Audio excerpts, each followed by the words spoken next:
So how do we manage that? All well and good, we're exporting things, but how do we control the cost of those living in country to be able to afford that? That's my question.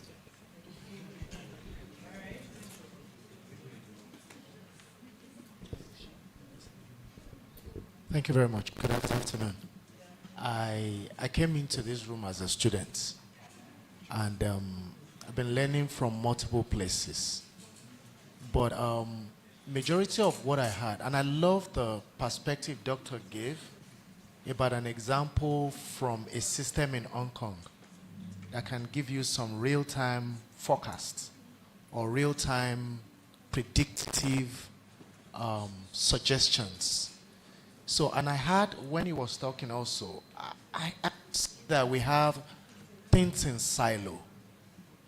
So from a place of providing treasure for prospective farmers like me, or maybe people that would want to bring technology or some other way of adding value to agriculture, are there ways that we can form a framework that integrates, okay, there is the soil health database system, this here and there. So that we don't just keep having things in silo, so that then even if it has to be maybe platform as a service, maybe someone builds a system that now provides a very robust architecture for anyone that needs it. So I'm just looking for, because, okay, you could see this one is building this one is building this one. And if all these things, if we can find synergy to be able to integrate all of this together, we will cross a lot of milestones without even thinking. So it is more of a question and probing at the same time. Thank you very much.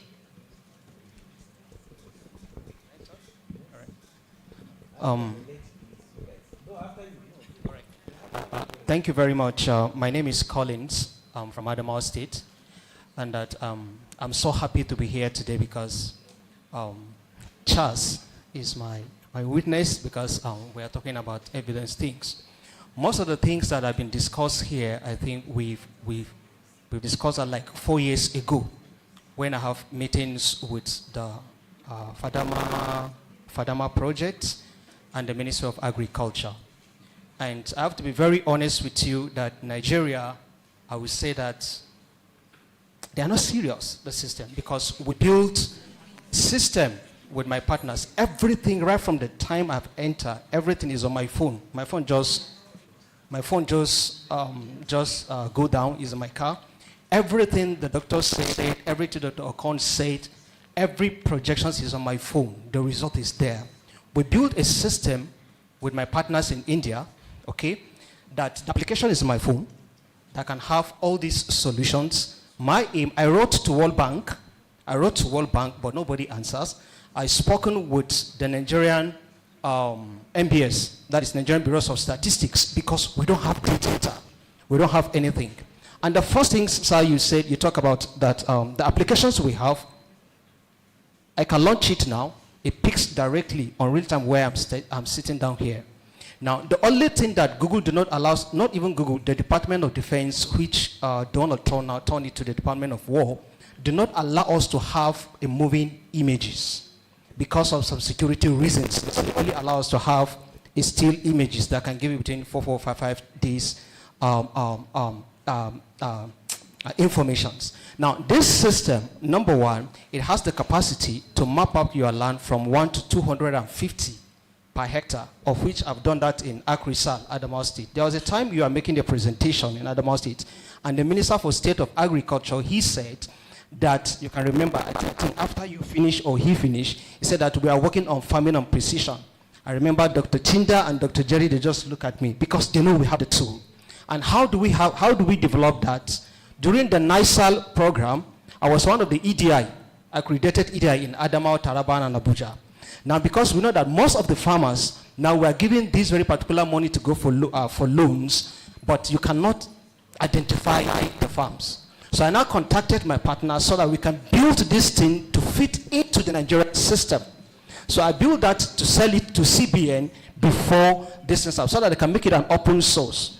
Now, going back to the question, how do we make it down to the farmers? That is what we've just done, so that everybody can put it on his phone. You can just put it on your phone. You can just go to your farm, take out the area map. By the time you map out your land, it's going to carry out the rapid soil analysis instantly of that very particular area and shows you the type of nutrients available in that area, the NPK, the potassium, the soil organic. You can see them stress, the areas of stress. Now, concerning the NDVI that he's talking about, you can be able to see that where we are having challenges with your farm, you can see them on real time, including even the numbers of trees that they are there at that 256 hectares in land, about 333 trees available that way. Because that day Jerry said, Collins, where are you? I said, he said, come. They didn't even tell me, say, okay, test and see. So based on what AgriSal are doing on concerning regenerative agriculture is there. And when it comes to the risk factor of that very particular place, why did I put the risk factor of that very particular farm? Most of the farmers that I know, even me, that were giving money to go and farm a place, but because they don't have that prediction there's going to be flooding or drought, definitely they'll have that.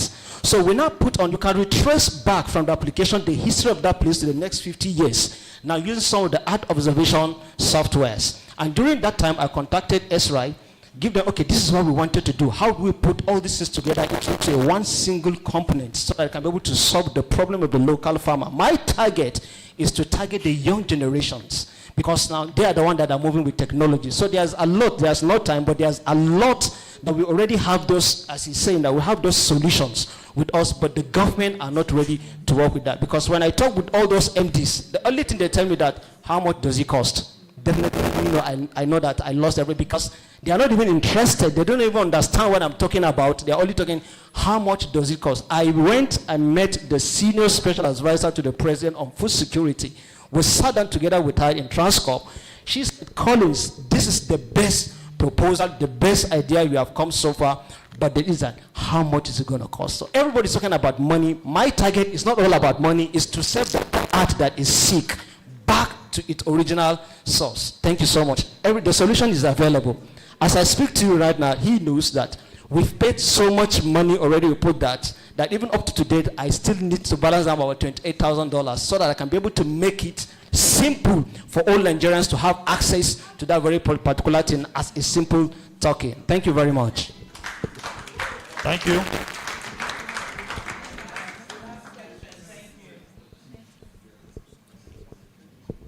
Good evening, everyone. My name is Rosemary Olorundari. I actually want to thank you for the opportunity of being here. It's been an insightful day for me.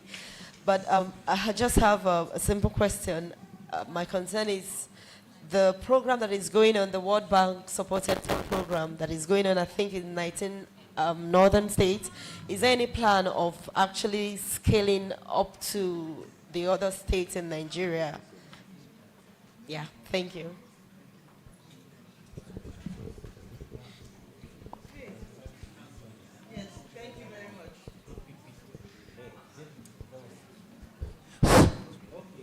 I will leave the big questions to the big people. May I do the ones that are within my pay grade? I'm a farmer. Hello. In technical implementation partners. Actually, we are technical implementation partners by accident. Yes. No, that is it. So when it was designed, FAO was the technical implementation partner. And my knowledge is very limited. I guess they were paid already 100% for the implementation. But 2 years after launching it, there was nothing concrete.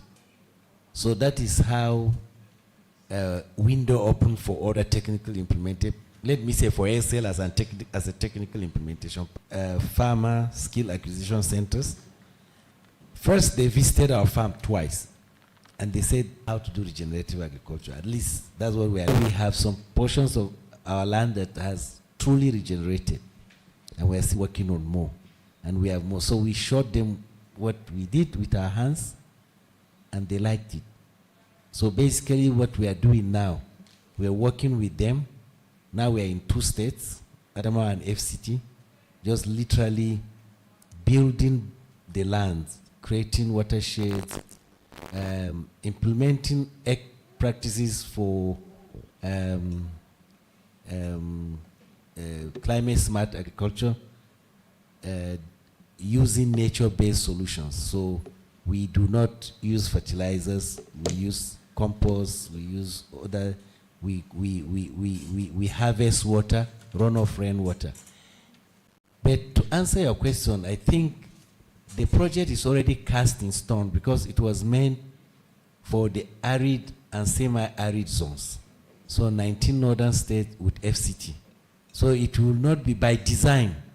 It can't go to the rainforest and the rainforest and the savanna areas, but it's for the arid and semi-arid zones of Nigeria, right? So that's the question. On the, I will take the cost issue. So generally, my boss from India is NCDC.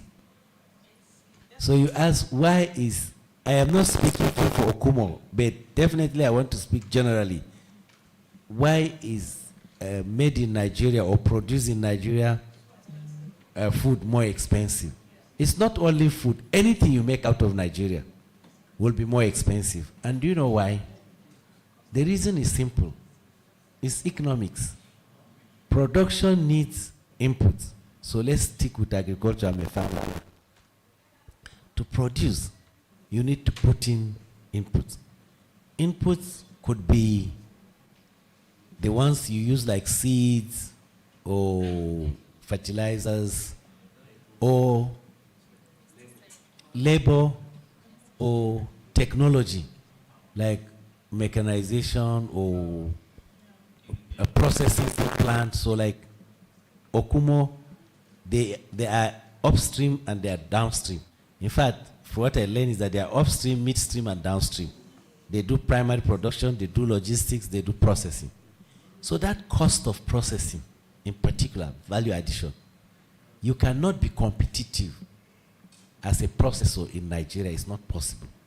Because your cost of power is very high. Your cost of logistics is exorbitantly high. Your post-harvest losses.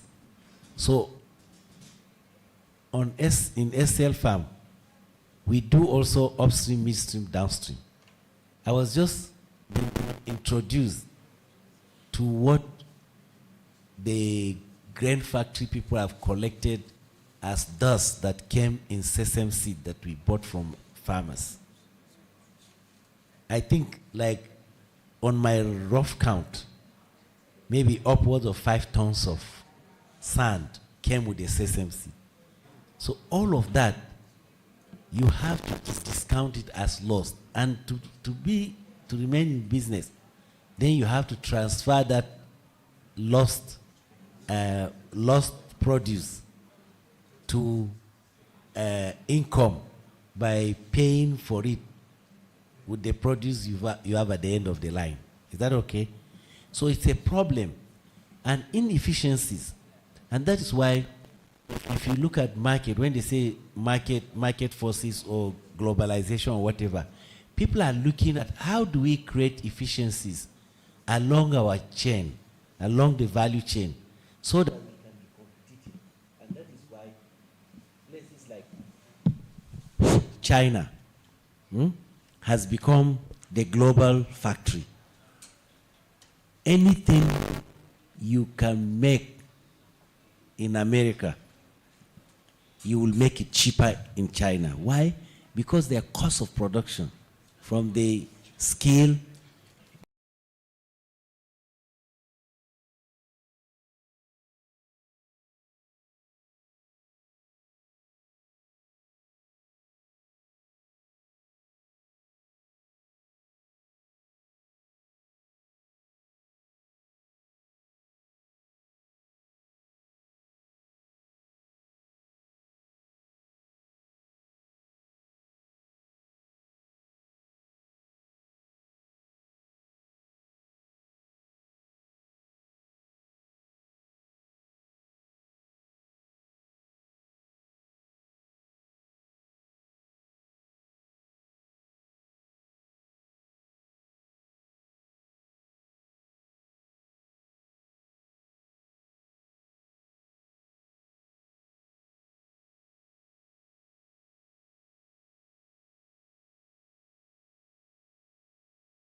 complex place to build, to start with. We have NDVI, National Geospatial Infrastructure, that would have worked for that. All these soil information system, farmers information system, all of them, we've done it, designed, it's there. As a matter of fact, NIAC, like your agency, anything agri, we have a robust division called NRM, where we deal with farmers, and we have a very strong tie with ECAS, something Chinese, what do they call it? ECAS, full meaning. Something Chinese association, and they come to Nigeria. We even have people, they sponsor people for masters and PhD. We have bulletin on crop watch. We use different kind of satellite to do that, because Nigerian satellite comes back to you, sir. Nigerian satellite is not just for Nigeria, it's for even other African countries too, and other parts of the world, because it's a constellation. But Nigeria does not just have its own data. We have collaboration with the same Copernicus, that we have access to all their Sentinel data. We also have LASAC for Chinese. We have Buvan for the Indians, and at different resolution. As a matter of fact, the Chinese said we have to build we are building a ground station, because all their data comes in handy. They need people to come and use them. And someone mentioned NASDAQ not giving data. Nope. If you come to NASDAQ, we'll give you data. That was the question you asked me. If you come to NASDAQ, write appropriately. Not when you come and as an individual, you are writing for data, and later you'll find out that you are sending the same data to another person. Come through if you're in school, we won't give you a whole state, no. Tell us the specific local government you want. We'll give you within latitudes and longitudes that you want. Go and use it. And it is important for you to come back to us with a draft of your manuscripts and other things, so that it will show that, okay, you've acknowledged us. So any kind of data through NASDAQ just don't have NASDAQ data, even other data, Chinese and all, at 2 meters resolution, 8 meters in multispectral and panchromatic, it's available. All you need to just to write. We've done it's so into ACRISAL. We are one of the major stakeholders in ACRISAL. And also, we've been doing a lot of work with World Bank. In short, World Bank, they can be tiring sometimes, but a lot of work with World Bank. So, building, and also, if you want to identify a problem,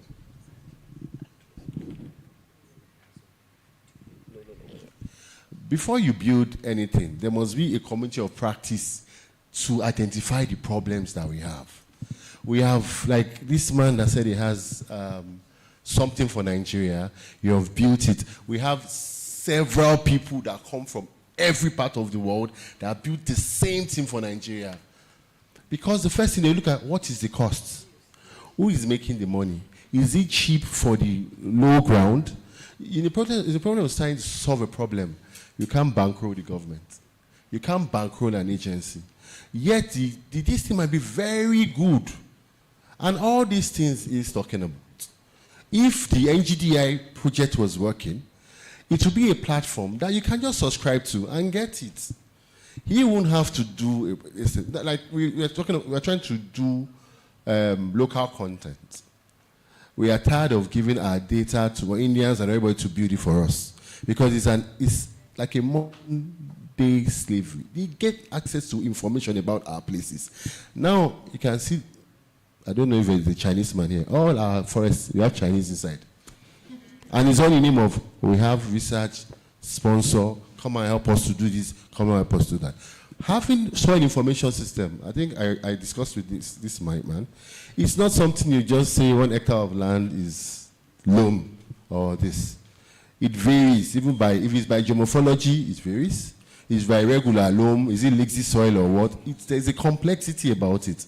And it's not just, and I made mention of having a call information center, where having to do things by USSD code in simple color codes and all, so that the grassroots people can understand. That's where intensive training pops up. And also, you can easily call in any language and call that, I have a piece of land located in Zuru, and in Zuru, they just check through, oh, we have different, I can see your 5 minutes.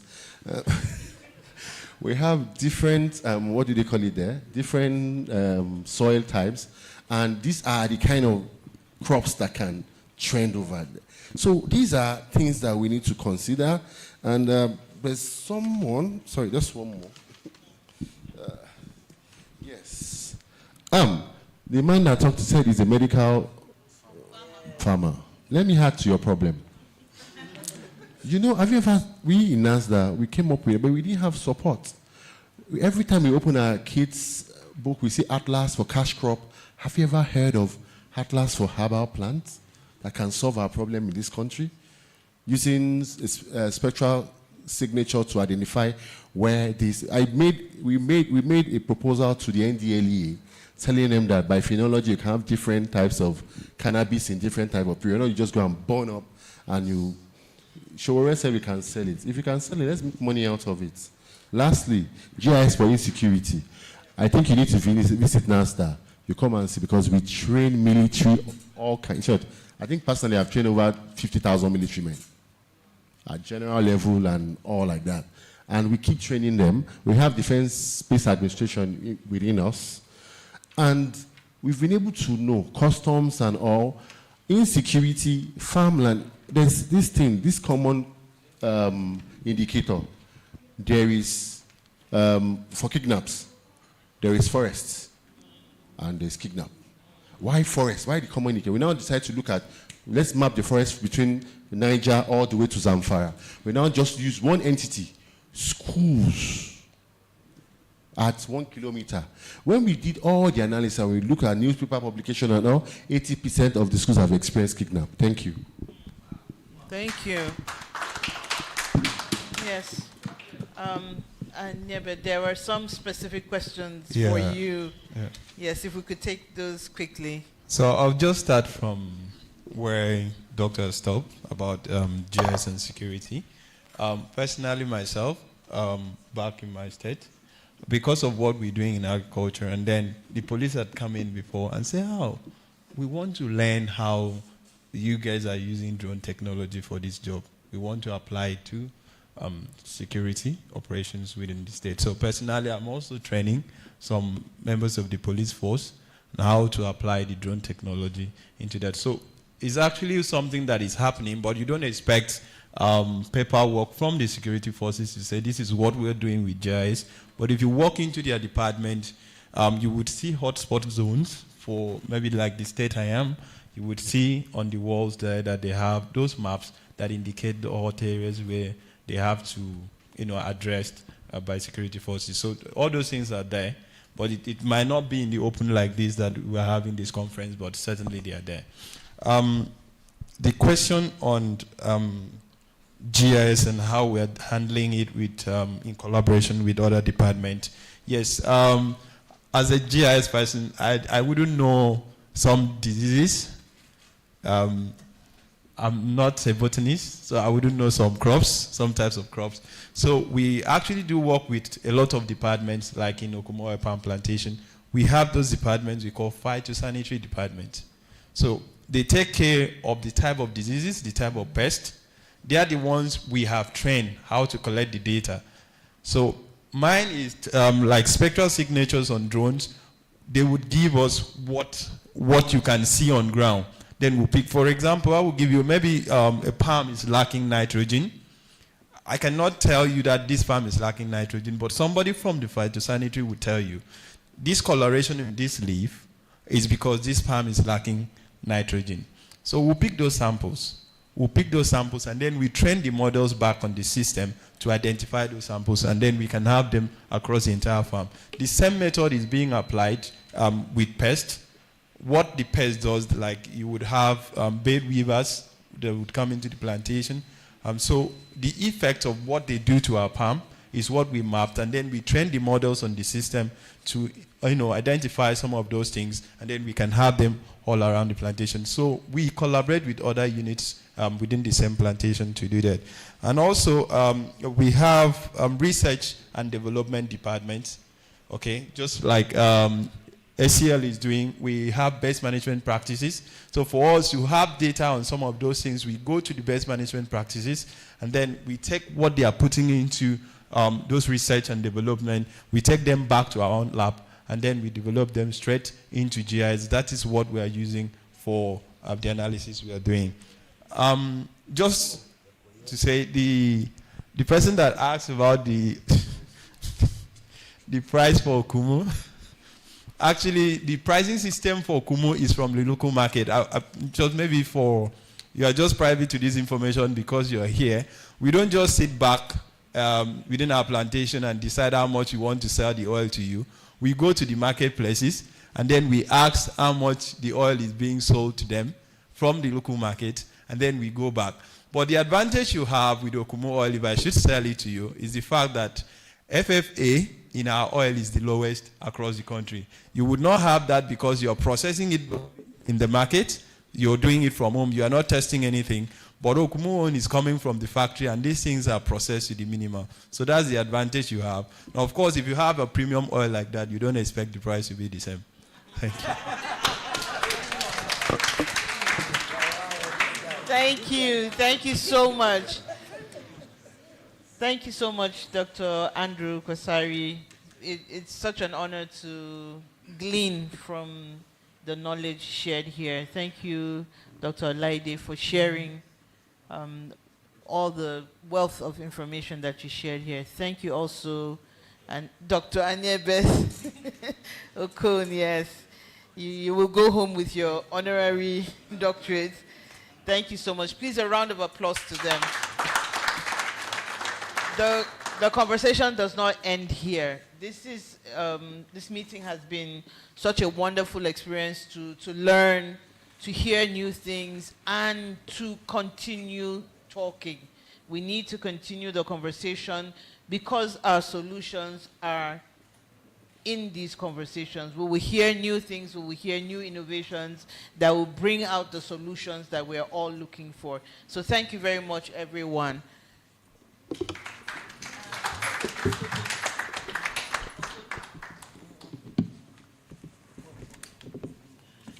Yes, a group.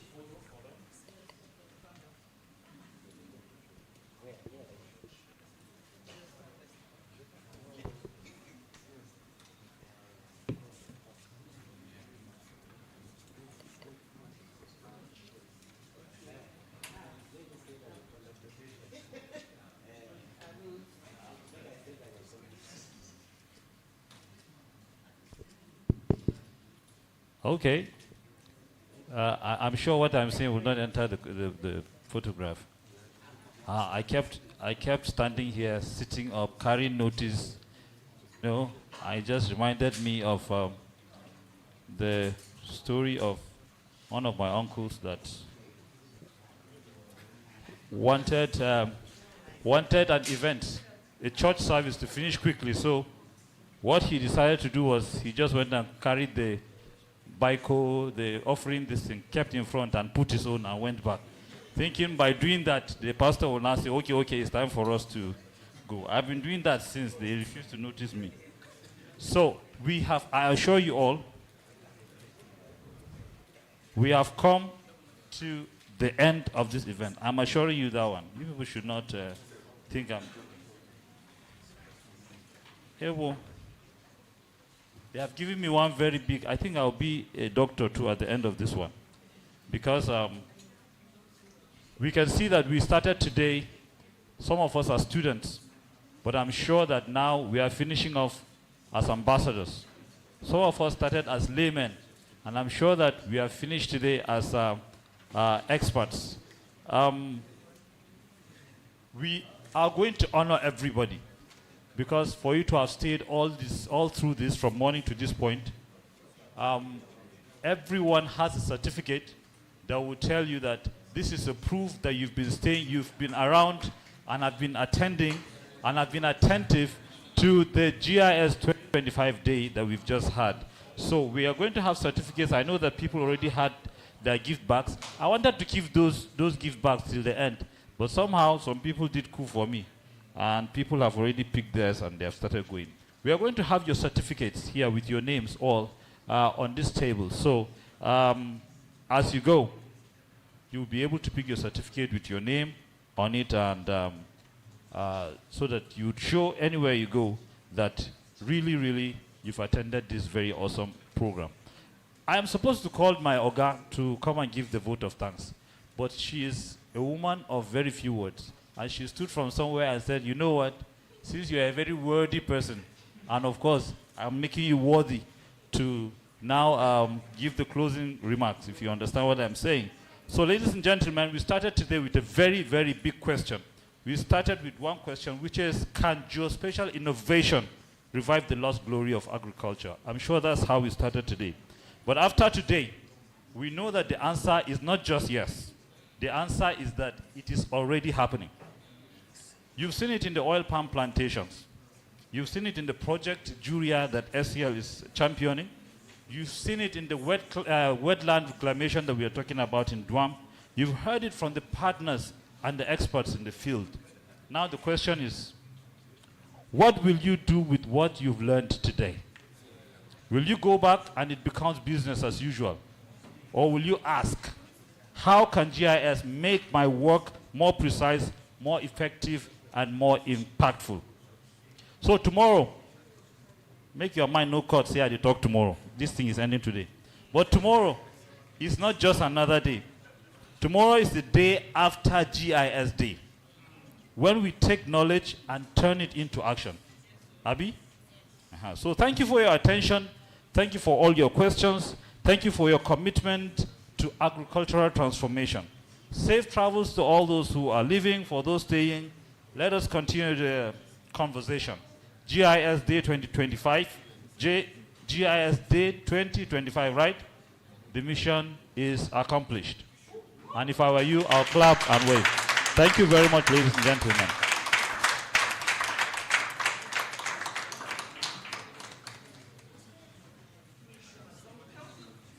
So we are going to have a group photo as we go and get our certificates. The photographer, yes. We could just have it right in front of this place. Is okay, right? So. No, don't worry. This background will even mess up the picture. You have no idea. Yes. So, but we could have it here. The lights are pointing here, but we will dim this so that people's faces can be brighter. Can we? Okay, can we rise, everyone? I think that's a hand. Can we rise and then move forward? Let us have the panelists that were here. Let's have them, and then we'll stand at the back. Very tall people like me can be in the front. Please, let's come out so that we can do this quickly. Except if you don't want us to go, I have plenty of stories to tell you. Yes, sir. They asked, though, that where's their branded shirt and cap? They have refused to answer me, sir. This is the center, sir. Yes. The ladies, come to the center. Yes, come and join doctor here. Anyone that stands in the center, I'll give him doctorate title. Yes. Yeah, sure, man. If you don't have space, we can Photoshop you afterwards. No problem.